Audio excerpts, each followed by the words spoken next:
بسم اللہ الرحمن الرحیم. السلام علیکم ناظرین, میں ہوں مبشر میر TFT نیوز اسٹوڈیو سے. ناظرین, آج کا ایک اسپیشل پروگرام خاص طور پر اس کی جو اہمیت ہے پاکستان میں بجٹس جو ہے وہ پیش کر دیا گیا ہے, اور ہم یہ بھی دیکھ رہے ہیں کہ ہماری جو اکانومی ہے کئی ماہ سے بلکہ ایک سال سے زیادہ عرصہ ہو گیا کافی سٹریس میں ہے, اور ہر کسی کو اس بات کی تشویش ہے کہ آخر اس معیشت میں ہم کہاں کھڑے ہیں اور فیوچر کیا ہے. خاص طور پر جو نوجوان نسل ہے وہ بہت زیادہ اس معاملے میں تشویش کا شکار ہے کہ پاکستان کا فیوچر کیا ہوگا. اور اکانومی کے لحاظ سے اگر ہم دیکھیں تو ہماری بزنس کمیونٹی وہ بہت زیادہ سٹریس میں آئی ہے, اور ان کے بہت سے کاروبار جو ہیں وہ اس وقت رننگ پوزیشن میں نہیں ہیں. پورٹ ایکٹیویٹیز جو ہیں وہ آلموسٹ جو ہیں وہ مفقود ہے. ایسی صورتحال میں ہم نے یہ ضروری سمجھا کہ اپنے TFT نیوز اسٹوڈیو میں ہماری بہت ہی ایکسپرٹ جو کہ اکانومی پہ ایک اتھارٹی ہیں ڈاکٹر شاہدہ وزارت صاحبہ, ان کو مدعو کیا, اور ان کے جو اس میں تجربات ہیں, جو انہوں نے بہت سے اچھے فارمولے پیش کیے ہیں, بکس لکھی ہیں, اس پر گفتگو کی جائے. ساتھ ہی ساتھ بریگیڈیئر طارق خلیل صاحب جو کہ خود بہت اچھے رائٹر ہیں, اسکالر ہیں, اور ان کا بہت انٹریکشن رہتا ہے مختلف سیمینارز میں ڈاکٹر صاحبہ کے ساتھ, تو ہم نے سوچا کہ بریگیڈیئر صاحب کی موجودگی کا بھی فائدہ اٹھائیں اور ہم ڈاکٹر صاحبہ سے مستفید ہوں, اور یہ جو گفتگو ہوگی بہت سے لوگوں کے لیے ایک طرح کی گائیڈ لائن ہو سکتی ہے. میرے ہاتھ میں ایک کتاب ہے آلٹرنیٹو ٹو دا IMF اور ادر سولوشنز. ڈاکٹر شاہدہ وزارت صاحبہ نے یہ ایک بڑا زبردست فارمولا آج ہی پیش نہیں کیا, بلکہ اس سے پہلے بھی وہ اپنے بہت سے آرٹیکلز میں لکھ چکی ہیں کہ IMF کے بغیر پاکستان کی اکانومی کو کیسے رن کیا جا سکتا ہے. تو آج ہم گفتگو کا فوکس اسی موضوع پہ رکھیں گے کہ ہم کس طرح ریوائول کی طرف جا سکتے ہیں, اور جو ہمارے اوپر ایک بہت ہی تلوار لٹک رہی ہے کہ جو ہم نے اگر $1 بلین لینا ہے یا $2 بلین لینا ہے تو اس کی کیا پرائس دینی ہے.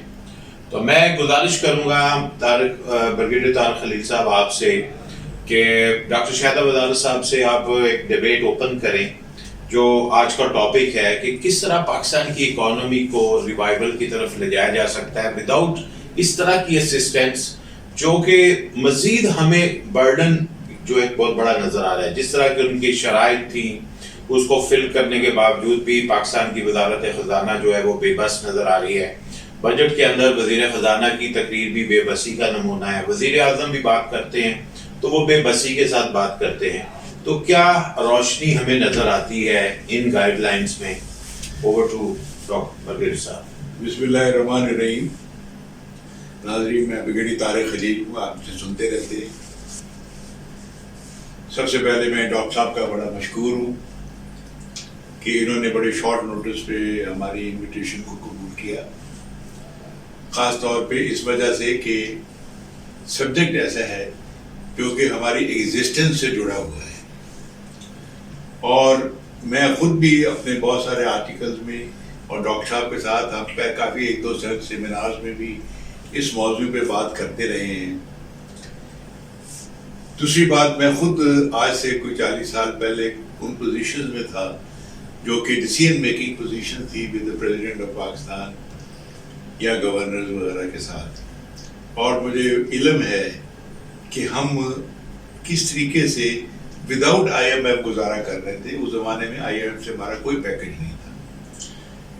لیکن بڑی سمپل سی بات یہ ہے, ایک خاتون خانہ کو بھی آپ 10,000 روپے دیں, آپ اس کو کہیں کہ تم نے بجٹ بنانا ہے, تو وہ کبھی بھی 10,000 کے اگینسٹ 20,000 کا بجٹ نہیں بنائے گی. آج جو بجٹ ہمارا پیش ہوا ہے وہ اس میں ہم جو اپنے ایکسپینسز شو کر رہے ہیں اس کو اگر دیکھیں, اور پروونسز کو جو ٹرانسفر آف فنڈس دینے کے بعد, تو جتنا بجٹ ہے اتنا ہی ادھار مانگنے کی کوشش ہو رہی ہے, غالباً 7,000 بلین اور سم تھنگ لائک دیٹ. تو جس چیز کی بنیاد ہی ادھار پہ رکھی جائے تو وہ کامیابی کیسے ہو سکتی ہے. تو ڈاکٹر صاحب نے ابھی حال ہی میں ایک کتاب لکھی ہے آلٹرنیٹو IMF. میں بڑا ذاتی طور پہ اس چیز کا شکر گزار ہوں کہ وہ اس پہ روشنی ڈالے گی، کیونکہ میں خود اس چیز کا قائل ہوں، کیونکہ ہم نے تو اپنا خون دیا ہوا ہے اس ملک کے لیے. میرے والد بھی شہید ہوئے، ہم نے بھی قید کھائی، قید خانوں میں دھکے کھاتے رہے، انڈیا میں لڑائیاں لڑی، تو ہم اس ملک کے لیے اب بھی جان دینے کو تیار ہیں. اور جو حالات ہمارے ہو رہے ہیں مس مینجمنٹ میں کہوں گا، اس کو حل کرنے کے لیے ابھی ہم ڈاکٹر صاحب کی طرف آتے ہیں، ان سے گزارش کریں گے کہ وہ سیدھا نکات کو بیان کریں کہ ہماری ایگزسٹنس کو خطرہ کیا ہے اور اس کے آگے جانے کا رستہ کیا ہے. ایک بات before I open the discussion with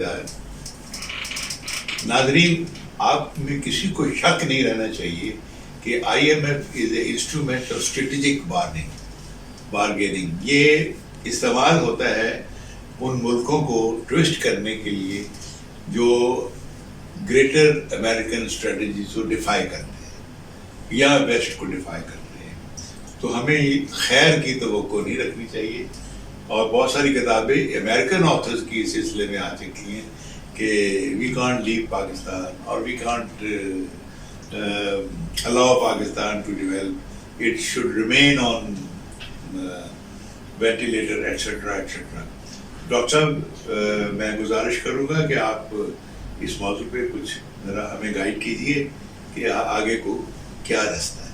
ضرور، بہت خوشی سے بریگیڈیئر صاحب، مگر اس سے پہلے کہ میں مستقبل کا رستہ بتاؤں، میں تھوڑا سا بائی وے آف انٹروڈکشن میں بتانا چاہوں گی کہ پاکستان جب پاکستان کی لیٹ 1950 سے اور لے کے جو پاکستان نے ترقی شروع کی 60s کے دہائی تک پاکستان ایک بالکل رول ماڈل مانا جا رہا تھا. اس وقت ہم آئی ایم ایف سے اور ان سے اتنے قرضے نہیں لے رہے تھے. ہم نے جو قرضے لیے تھے ورلڈ بینک سے وہ پروجیکٹ بیس لینڈنگ تھی. ہم نے پروجیکٹس پہ قرضے لیے اور وہ یہ تھا، اس کا وہ بہت بہتر سلسلہ تھا کہ وہ پروجیکٹس کی فیزیبلٹی بناتے تھے اور دیکھتے تھے کہ اگر پروجیکٹ وائبل ہے تو اس پہ قرضہ دے دیتے تھے، اور اگر پروجیکٹ وائبل ہوتا ہے تو وہ اسٹریمس آف انکم اس پروجیکٹ کی آتی ہیں، اور اس اسٹریمس آف انکم کا کچھ حصہ آپ مختص کر دیتے ہیں ڈیٹ سروسنگ کے لیے. تو اس طرح ایسے قرضے لینے سے ملک پہ مطلب آپ ڈیٹ ٹریپ میں نہیں پھنستے تھے، کیونکہ آپ نے کسی پروجیکٹ کے لیے قرضہ لیا، وہ پروجیکٹ وائبل ہوا، جب وہ چل پڑا تو اس کے اسٹریم آف انکمس میں سے آپ نے کچھ حصہ مختص کر دیا ڈیٹ سروسنگ کے لیے. مگر اوور دا ایئرس جب ان ملکوں نے دیکھا، مغربی ملکوں نے، کہ پاکستان اتنی تیزی سے ترقی کر رہا تھا 60 کی دہائی میں، تو تھوڑی سی انیزینس شروع ہو گئی. اور صرف پاکستان کے بارے میں نہیں، اور ملکوں کے بارے میں بھی جو ترقی پذیر ملک تھے، جو ایشین ٹائگرز تھے، کہ یہ تو اگر اتنی تیزی سے ترقی کریں گے تو دنیا کا ایک بیلنس آف اکنامک پاور متاثر ہوگا اور یہ تو ترقی یافتہ ملکوں کو پیچھے چھوڑ جائیں گے. تو اس کے بعد سے انٹرنیشنل فائنینشیل انسٹیٹیوشنس نے بھی پروجیکٹ بیس لینڈنگ کے بجائے پالیسی بیس لینڈنگ پہ آ گئے. اور پالیسی بیس لینڈنگ کا مطلب یہ ہے کہ انہوں نے کہا ہم صرف پروجیکٹس کو نہیں دیکھیں گے، ہم آپ کی ساری پالیسیز کو ایویلویٹ کریں گے کہ یہ پالیسیز جو ہیں یہ ان پہ ہم اپنے بتائیں گے جو بھی ہمارے، اور وہاں سے پرابلم شروع ہوئے. تو اس لیے آپ دیکھیے کہ 70 کی دہائی میں تو تھوڑا سا وہ جو نیشنلائزیشنز وغیرہ ہوئی تھی اس کی وجہ سے انٹرپشن ہوا تھا، مگر اگر آپ دیکھیں 50 کی دہائی کے اینڈ آف مطلب آخری حصے سے، پھر 60 کی دہائی، پھر 80 کی دہائی، اس وقت پاکستان ایک بہت خوشحال ملک تھا اور ہمارے ریٹ آف گروتھ بہت ہائی تھا، ہمارے دولت کی تقسیم بہت بہتر تھی، اور ایون مزدور جب رات کو شام کو کام کر کے گھر جا رہے ہوتے تھے تو وہ صاف ستھرے کپڑے پہن کے جا رہے ہوتے تھے. 1988 میں ہندوستان گئی تھی فیملی شادی میں، اور آپ یقین کیجئے کہ میں ایک ہفتہ وہاں رہی اور اتنا میرا دل گھبرایا کہ دل چاہتا تھا فوراً پاکستان آ جاؤں، کیونکہ وہاں ہر طرف غربت تھی،